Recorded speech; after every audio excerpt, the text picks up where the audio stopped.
that opportunity to really develop this amazing therapeutic relationship with the patient, where I get to learn what's important to you, what are your values, what are your goals in life, what does your life look like, what are your responsibilities? And when you have that bigger context, I'm able to support people on such a deeper level. Welcome to the Anthropology Podcast. I'm your host, Meghan Walker. As a former naturopathic doctor and anthropologist, I align the intersection of personal performance, purpose, and innovative thinking in badass women working to change the world as entrepreneurs and go-getters. Anthropology is the study and science of what makes an entrepreneur think, feel, and perform in a path compelled by a vision for helping others, solving problems while building a life on your own terms. Together, we are exploring the health, mindset, and strategies that distinguish the world's best entrepreneurs. This is the Anthropology Podcast. Welcome to episode 261 of the Anthropology Podcast. I am your host, Meghan Walker. Here's my question for you. Have you ever been in a mood? Have you ever felt depressed? Not just like the little bit of depressed that you get every once in a while or after watching a sad rom-com, but like the kind of depressed where you're like, I cannot shake this. Not the kind of depressed where maybe you forgot tomorrow you're coming on your period, but like really low and can't get out of it. Or that anxiety that you can't escape. Not the kind of anxiety where I'm about to get on stage in front of 400 people and then it dissipates, but that inescapable anxiety that is pervasive throughout your day. Yeah. So have 1 in 4 other people. Mental health issues are not something that remains in the realm of others. Mental health is something that touches all of us. And while it is part of the normal spectrum of life, what isn't normal is the way we sweep it under the rug, the way we simply medicate so that we can compartmentalize and ignore it. There are so many incredible options when it comes to managing our mental health, when it comes to acknowledging the root cause of why we feel the way that we do.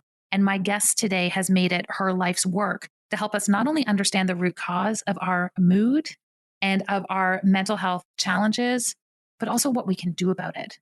Not simply through pharmaceutical intervention, but sometimes, but also through lifestyle choices, through the assessment of nutritional deficiencies, and by understanding the relationship between mood and complex hormonal systems. Dr. Stephanie Bayless is a naturopathic doctor practicing in Victoria, BC. She is a friend, she's a colleague, and she's an amazing resource, and I am super excited to introduce you to her now. Dr. Stephanie Bayless, welcome to the Anthropology Podcast. Hi, Megan. Thanks for having me. Super excited to be here. Well, we've got some stuff to discuss. When I asked you to be here and we were conversing about this, Dr. Stephanie's got a ton of expertise across a wide variety of things, but her most favorite thing to talk about is sort of the intersection of these health elements and mood and mental health. And that's where we're going to hang out today. So before we jump into this, before we start talking about moodiness, what it is and how we assist it and the broad spectrum of mental health support that we can put in place for women, can you give everyone a little bit of a background in terms of who you are and why you're so uniquely positioned to talk about this? Yeah, totally. So I'm a naturopathic doctor. I practice in British Columbia, Canada, specifically practice on Vancouver Island in Victoria. My area of practice focus is primarily, nearly exclusively with women and supporting mood concerns primarily. So I did my undergraduate degree at the University of Victoria in biopsychology. So very early on in my educational time, became very interested in the brain, everything the brain and how we can support the brain. And I've been particularly fascinated with there's actually so much stuff that we can do to support mental health beyond just the traditional medication approach that is often touted as the only option. So I'm really passionate about supporting and educating people on all the options that are actually available to them. Well, and I actually really love the title, like the concept of talking about mood as this like blanket umbrella piece, because I have found sometimes when we get discussing the concept of mental health, people go, oh, like my mental health is fine. I'm just like, I'm in a bit of a slump right now. You and I have talked about this before. I feel that we have this tendency to opt ourselves out of discussions. But I would venture to say there are very few residents of planet Earth in our current time of February 2022 who aren't finding them in some type of mood, because it has been a challenging period of time. So when we talk about this idea of mood, like just start us off, like how would we define that piece so that we're encompassing? I think most of the time people are just like, I'm fine. It's fine. It is what it is. There's nothing I can do. And I think that it's a real shame because I feel like, what we know as, Statistics Canada released in the fall that pre-pandemic, we were at like 1 in 5 mood disorders being diagnosed. Fast forward to spring of 2021, we were at 1 in 4. So really, like you said, residents of planet Earth are struggling. And I think that there's a large majority of people that are struggling who are not getting help. And so to articulate a little bit more, like some signs that you might need help are feeling sad, hopeless, that's not really explainable by any other reason, loss of interest or pleasure in the things that you usually enjoy. So maybe you used to really enjoy your job or spending time with your kids or being really active, and those things are not giving you the same pleasure or joy that they used to. Changes in weight in either direction, either weight loss or weight gain. And then with that can be, changes in appetite, maybe sleeping all the time or not sleeping at all. And often just feeling worthless and tired. And maybe in more extreme situations, also having some suicidal thoughts to go along those symptoms. If we are traditionally looking at the management of mood, and my experience also with this is that people hang out in it and they self-medicate for a period of time. And then it's not until someone says you should really do something about it, or they have, the straw breaks the camel's back, and we're so deep into it that they go and they maybe see their doctor or they seek some additional help. When we're talking about intervening on that mood piece, when and what are we looking for? Because I think a lot of people are going to be like, yes, I feel sad. And yes, I feel a lack of joy. And do I need help? And where does that fall on that spectrum? When do we know that we actually need assistance with this piece? I think a lot of people aren't sure. So it's a good question to ask. I feel pretty strongly that as soon as what I would call your activities of daily living are being impacted. So like you're not able to do your job, or you're not able to, show up in your parenting roles or your other responsibilities. And also if you're just not feeling great, I think it's honestly, you should be reaching out and seeking help as soon as that's happening, because the sooner you can start that dialogue with your healthcare provider, the better, really. And I'm just going to throw out there for everybody, another sign and symptom is the rest of the world is an idiot. I've shared this before. Like every once in a while, another driver will tick you off and you're like, wait a second, that's not cool. But when all of the other drivers on the road are starting to make you angry, it's probably not them. It's probably you. And I share that because that is totally what happens to me. And I've said to my whole family, I know that it is me, not you, when you are all driving me up the wall at the same time. And I do actually think we all need support right now. It's just the degree to which that is taking place. And what I'm really excited to jump into on this is, and I don't think either one of us are saying that medication is a bad option. I just think one of the frustrations and challenges probably for both of us professionally have been those individuals where that's really been the only option that has presented them. You're feeling like shit for an extended period of time. Here's a drug that will neutralize that sentiment. And I think there's this massive opportunity right now for us to start to look at mood and mental health from a more robust perspective. Can you just share with your expertise, when we start to go upstream and look at things from a root cause perspective, all of the stuff that we can start to address before just numbing out our feelings? Yes, definitely I can do that. So you're right. Like it really is the medication that's often pushed first. And it's not to say that medications are wrong. They definitely have a role. I prescribe them in my practice, but we really want to have a larger conversation. So I always like to framework it under, like a behavioral approach or a biochemical approach. And so behavioral would be lots of the lifestyle pieces, like making sure you're getting enough sleep, making sure your nutrition is really foundational, making sure you're moving your body, getting outside, connecting with community, getting a counselor or therapist, which I highly recommend everybody does. Those would be the more behavioral approaches. And then there's the biochemical piece. So that would fall under medications, definitely. But there's also, nutraceutical options, herbal medicine options. Like the research is exploding with things over and above medications. Because believe it or not, there's a lot of people who go on medications and they make that decision, which is a huge decision, but then they don't work, or they're what we would call non-responders. And so that really lays a great opportunity for these other options like nutraceuticals or herbal medicine to play a really profound role, because I would say sometimes they are better tolerated, not in all cases, but in some cases, the side effect profile is a little bit better. If there's a mental health block there of like, I don't want to go on medications, and there's for some reason, they're really not wanting to do that, starting something like an herbal medicine or a nutraceutical just sort of opens that door of like, okay, maybe this is going to be the thing that's going to help for a little bit. So then you can engage more with some of those lifestyle behavioral pieces that are also going to have a big impact. To be very clear for everyone listening, there's no part of us that are like anti-medication on this. I suspect, well, I'll just share where I'm coming from, is that 9 times out of 10, we probably have a ton of other options before we have to leverage that tool. And what becomes challenging as a clinician is being aware that there are all of these contributing factors that we can start to address in someone's health. And they're frequently overlooked, either the lack of experience in a prescribing physician's office or an overstretched and pressured healthcare system that doesn't have time to unpack those pieces.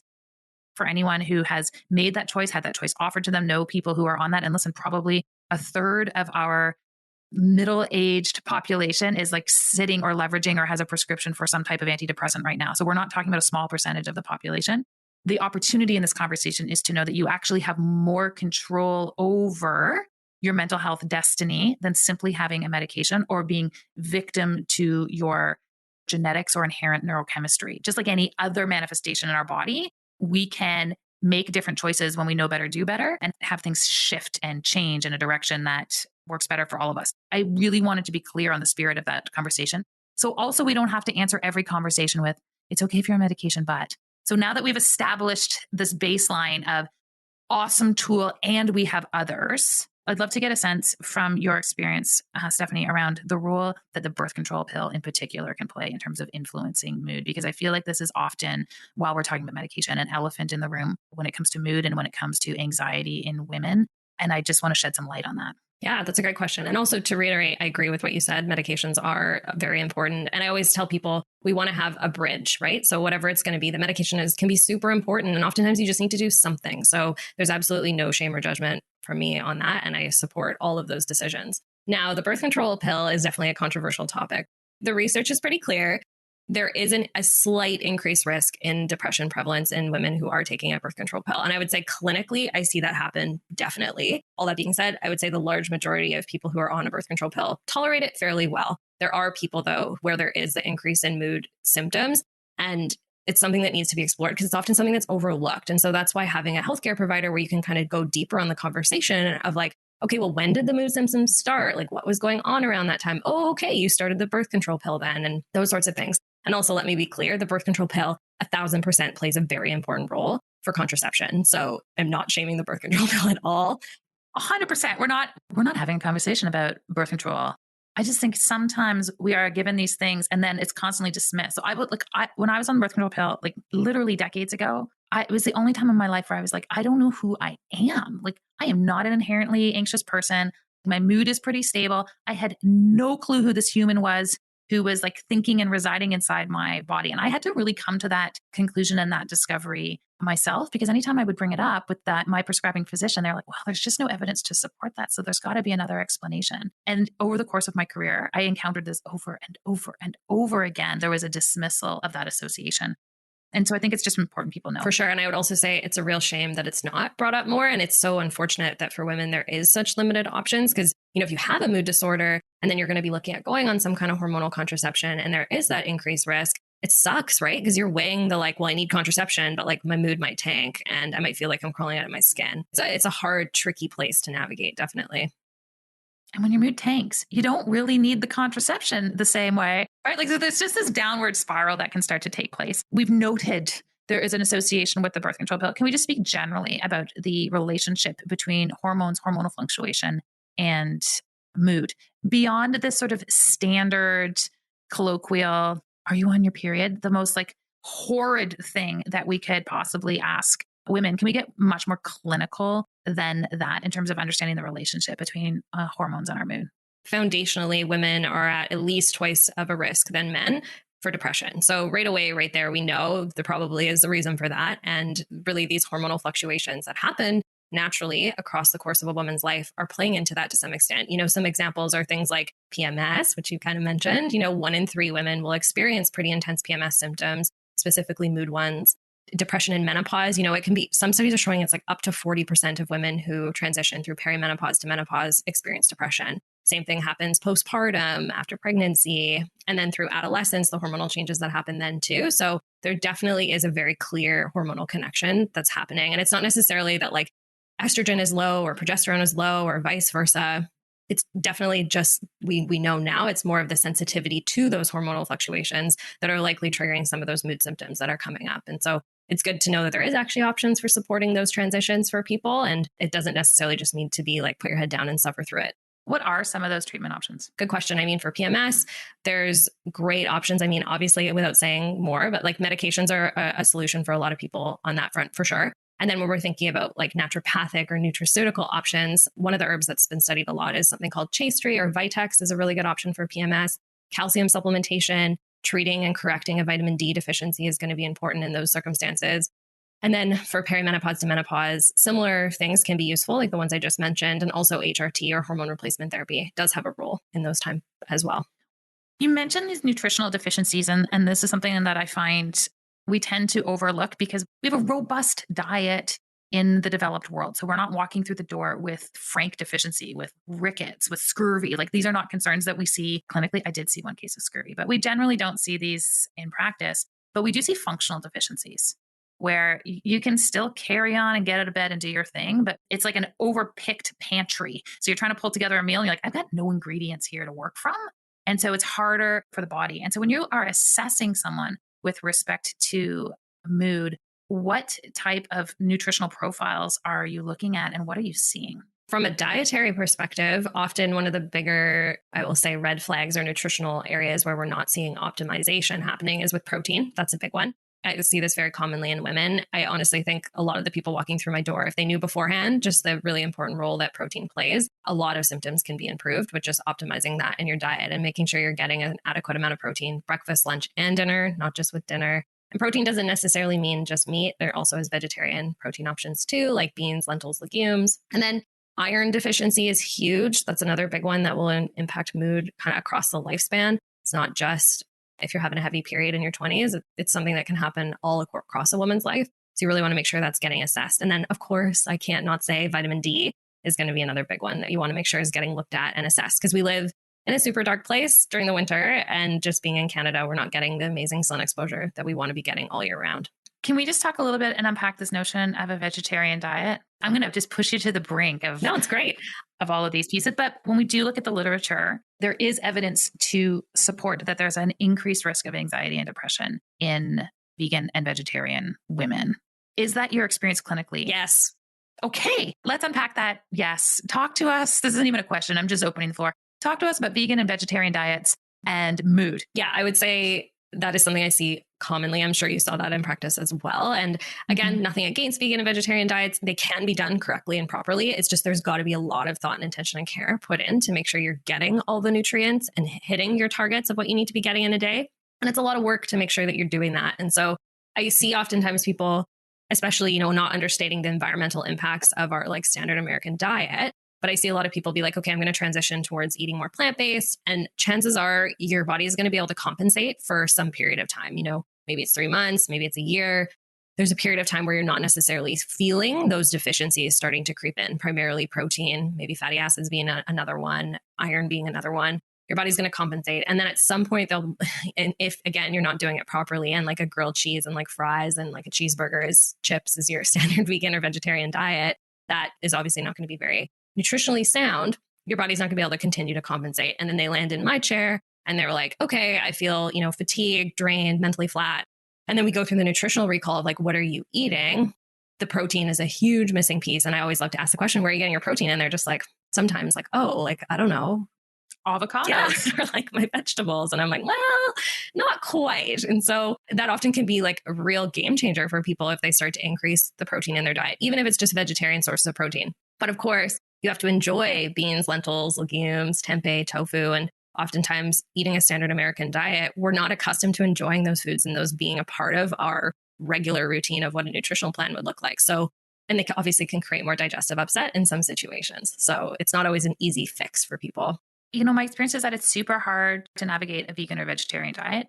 It is also my experience that individuals who have decided to truly, truly lean into this lifestyle as opposed to experimenting with it are actually extremely well informed on how to navigate some of these elements. Like it becomes, I'm not going to say a hobby, but kind of like that, right? Where they're just like, they're devouring information related to those pieces.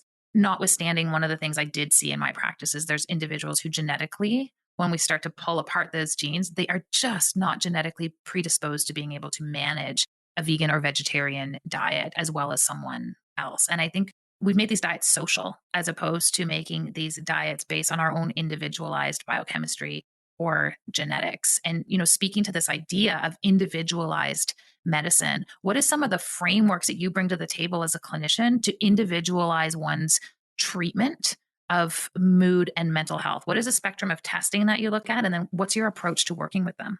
Yeah, this individualized approach especially for mental health, is so important because, if you walk into that appointment with the walk-in clinic doctor and you've got like 7 to 10 minutes, how are you going to explain what's going on? And if you happen to get a question about your mood, you're probably just going to say, I'm fine. And so obviously as a naturopathic doctor, I'm biased, but that opportunity to really develop this amazing therapeutic relationship with the patient where I get to learn what's important to you, what are your values, what are your goals in life, what does your life look like, what are your responsibilities? And when you have that bigger context, I'm able to support people on such a deeper level. And then chances are the recommendation that I make is going to be met with, well, she knows me really well and she understands what is important to me. And she took the time to review the risks and benefits because we had that longer appointment.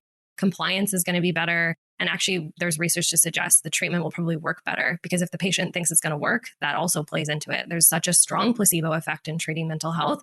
You just often need to do something. And so if you trust your care provider, it's just going to be so much deeper. And so on a bigger level, looking at assessment, obviously having a really deep conversation about nutrition, looking at sleep, looking at lifestyle and exercise. And once all those pieces are assessed, like the biochemical assessment, again, speaking primarily to women, we're going to be looking at some nutrients like iron, like vitamin D, checking thyroid. Can't not mention hypothyroidism and thyroid dysfunction in supporting mental health.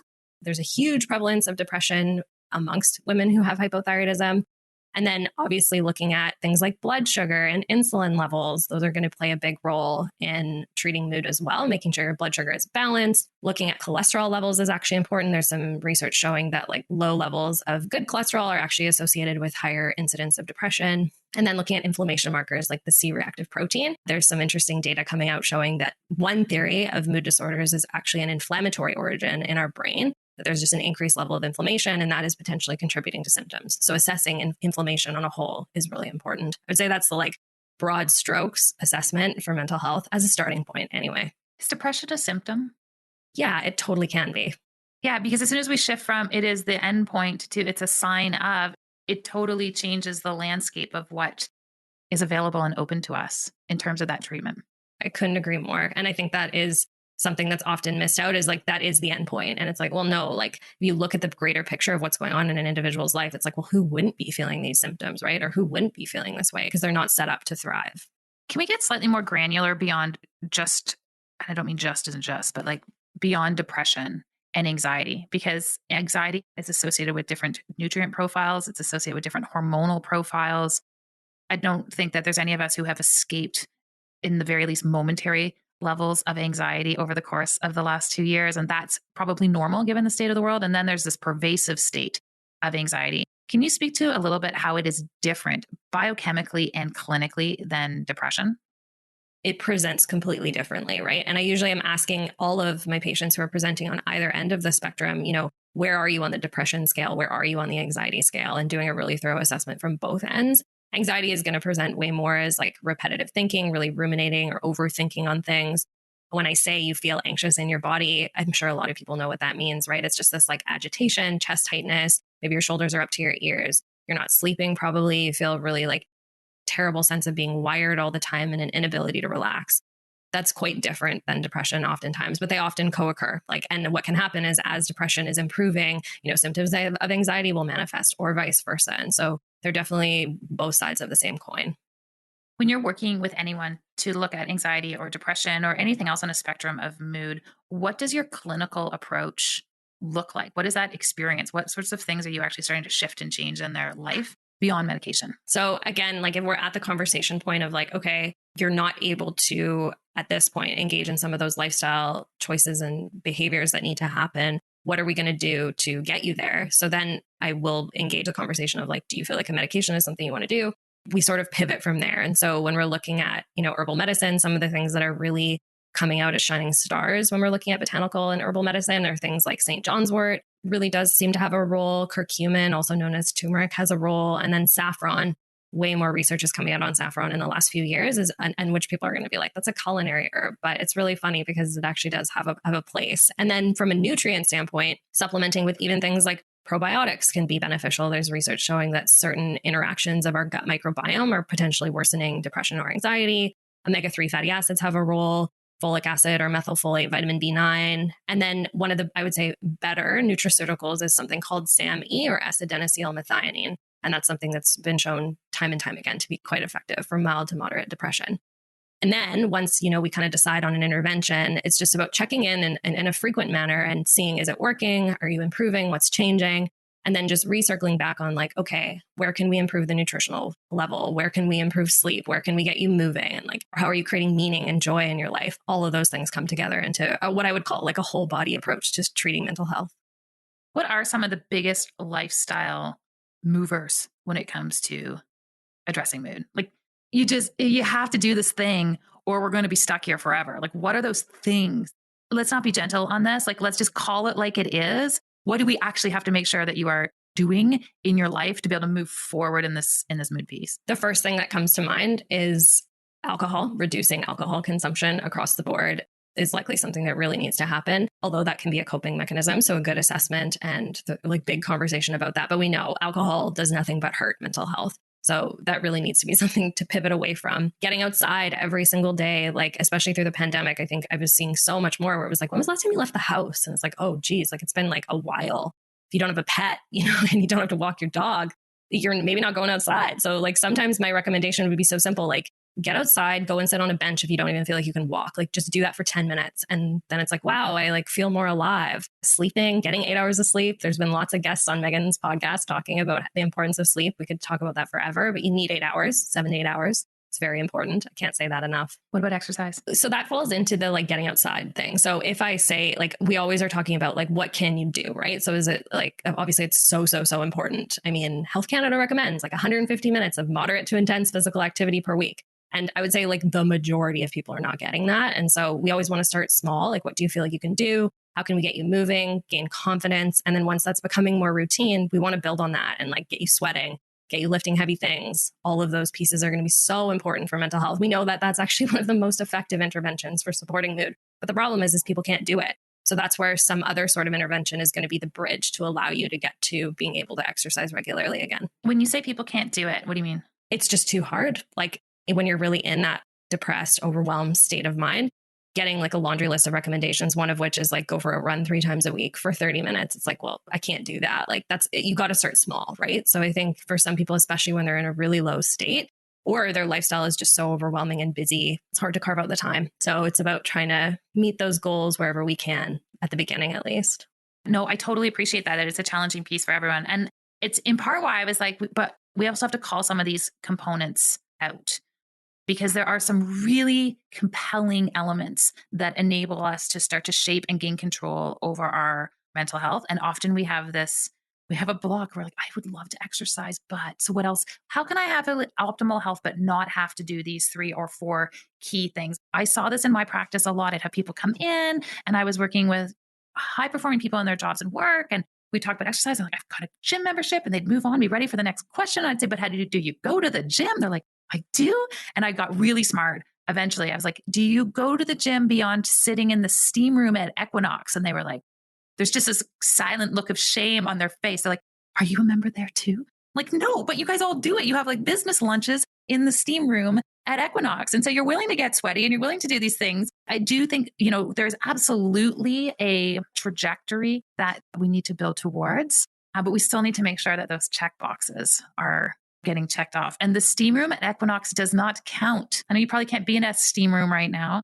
No, definitely not. But I mean, and I'm sure, Megan, for you too, and me, like if I exercise first thing in the morning, I have such a better day. Like it's like exceptionally different. Like the trajectory of like my day and my happiness and my mood and how I show up with patients and my friends and my family, completely different if I exercise in the morning. I will just share, like, this is not something, gosh, you're feeling anxious and depressed. Please don't try to like add willpower on top of all of these components. The only way I exercise first thing in the morning is when I literally drop my clothing outside my bedroom door and I get up and I go make my kids' lunches. I have to step over it. Like I have set my environment up to make these pieces easier in my life. And any lifestyle adoption, gosh, I'm going to just speak for myself that I want to change a habit on. I have to literally line it up in the course of my day. It can't be an outlier. It can't be a place I have to drive to. My weights and my heavy lifting stuff are in my house because my life is really busy. Like it's not going to happen if I don't have to literally step over these things to move through the course of my day. It has to be simple, but I just wanted to bring that willpower piece to the table because it can't be an exercise in willpower. It actually has to be something that intersects your daily living. Yes. That wasn't a question. That was just a diatribe on my side about getting stuff done and integrating these pieces. I feel like this is a perfect place to transition the interview. I've got these things I call my impact metrics, and it's a series of rapid questions. And my first one that I have for you, Stephanie, coming out of a challenging 2 years for all global citizens, what has been the biggest personal lesson that you have taken away from that experience? For me, it's been prioritizing the fundamentals. Like I kind of spoke to the exercise component. Like it's so important that I keep moving my body. It's so important that I'm optimizing my nutrition, my sleep, engaging with friendship and community, and that I'm bringing those things into the conversation with my patients. Because actually supporting your own health, your health house is more important now than ever. Yeah, totally agree. How would you define your purpose? My purpose right now is to educate women that we deserve better when it comes to supporting our mental health, and that there's actually loads of options available to us beyond medication or therapy, although those things are important, but it's very, very, very important. The other thing that I'm getting a lot of purpose and meaning out of right now is doing lots of dog training. And that's been another reason for me to pop out of bed in the morning, is doing some training with my puppy. It's amazing having a pet, like what that does to your mood, and like the unconditional love is just It's the best. Awesome. Yes. It is the best. Last question for you. Entrepreneurship. Are we born this way or do we learn to become entrepreneurs? I think it's both. For me, I think I was probably born with it to some extent, but it was definitely modeled to me throughout my life, being in a family of entrepreneurs. So I think it's a mix for people. Dr. Stephanie Bayless, it is always so much fun to be able to hang out with you. Where are we sending people so that they can learn a little bit more about the work that you are doing and to get them started with some resources for their mood and mental health? I'm probably the most active on Instagram. So at Dr. Stephanie Bayless. And I know, Megan, you'll link all these things up in the bio of the podcast episode. We will. And I know you've got an amazing mini training on a whole body approach to mood and energy. So I'm going to make sure that we stick that into our show notes as well. Dr. Stephanie Bayless, thanks for being here. Thank you for having me. This was great. Pretty spectacular. I love Dr. Stephanie Bayless. I love her. I love her passion. I love how grounded she is. She is so compassionate and just a woman filled with so many incredible solutions. I encourage you to follow her online, to check out the amazing gift that she offered all of us. You're going to be able to access that in our show notes by heading over to meghanwalker.com/podcast. It is the middle of the winter. It is a hard time to stay happy and focused and productive. If you want to hang out with other people just like you, people who want to have impact on the world, I encourage you to come and hang in our online collective, the Anthropology Collective. You can find us on Facebook at Facebook.com/groups/Anthropology Collectives. I am your host, Meghan Walker. Until next week, I am wishing you an amazing week of impact. I will talk to you again soon.